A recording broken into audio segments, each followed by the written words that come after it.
कुठंही पत्र आणायचं आपण आणि देत राहायचं, त्याला काय करणार सांगाल तुम्ही मॅडम? साहेब भ्रष्टाचार आणि चोरी काही प्रमाणात व्हायलाच पाहिजे, पण अति व्हायला नको ती. मामा आणलाच पाहिजे, पण त्याचा पर्सेंटेज एकदम कमी मामा पाहिजे. मामा मामा मामा हे बघा मामा, मुख्य अधिकारी साहेब, मुख्य अधिकारी साहेब, माहित नाही का मी बोलले मताची समाज आहेत का तुम्ही? तुम्हाला सुद्धा काही गोष्टी माहिती आहेत. उपनगराध्यक्षांनी आता सभागृहात सर्वसाधारण सभेमध्ये जे वक्तव्य केले त्याच्यामध्ये आम्ही समर्थन करत नाही आणि पूर्णपणे माझा प्रचारच मी भ्रष्टाचाराच्या विरोधात केलेला आहे आणि याला आम्ही कधीच दुजोरा देणार नाही आणि भ्रष्टाचार विरोधीच आम्ही आमची भूमिका ठेवणार आहोत. नक्कीच ते वक्तव्य जेव्हा मी ऐकलं तेव्हा ते चुकीचंच होतं आणि त्याच्यासाठीच मी त्यांना बोलत होते, मॅडम हे चुकीचं तुम्ही बोलताय, बोलू नका.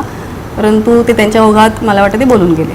मुळामध्ये तो भ्रष्टाचार विरोधी अंबरनाथ शहर या प्रकारचं अंबरनाथमध्ये विकास कामं चालू असतात, परंतु त्यांच्या बोलण्यामधून ते त्यांचं वैयक्तिक मत असेल, परंतु अशा प्रकारचं भ्रष्टाचाराचं समर्थन शिवसेनेने यापूर्वी केलेले नाही आणि यापुढे करणार नाही. ऐकून घ्या, प्रशासकीय राजवट असताना या गोष्टी बऱ्याच प्रमाणात घडलेल्या आहेत. ते मी खुलासा करून दिला तिथं की बाबा असं नको व्हायला, घडलं ते गेलं आता. पण आता जेव्हा नगरसेवकांच्या निवडणुका झाल्यात, नगरसेवक निवडून आल्यात, त्यावेळेला असं काही घडायला नको, हा माझा उद्देश आहे, बाकी काही नाही. कधी झालंय साहेब माझ्या, कधी झालंय प्रशासकीय राजवटमध्ये कोणी इथं पाहिला नव्हता, लोकप्रतिनिधी नव्हता तेव्हा सर्व काही घडत होतं. हे काय खरं बोललं म्हणजे काय चूक झाली का माझी?